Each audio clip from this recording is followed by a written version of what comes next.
As you build out your content type with additional attributes, you'll need to add fields on the toolbox into your content type definition. You can do this through drag and drop. Simply select the field that you want to insert and drag it into position. You can give your new field a name. And as you see, the field ID is automatically populated. And this information will be used by the management and delivery APIs to display your content in your website or application.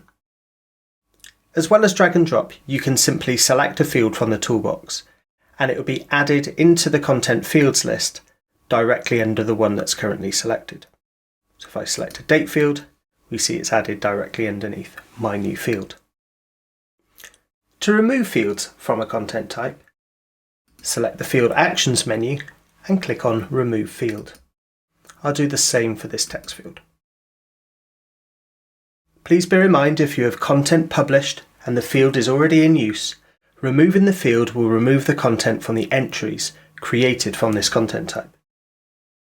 So that's adding and removing fields in a content type.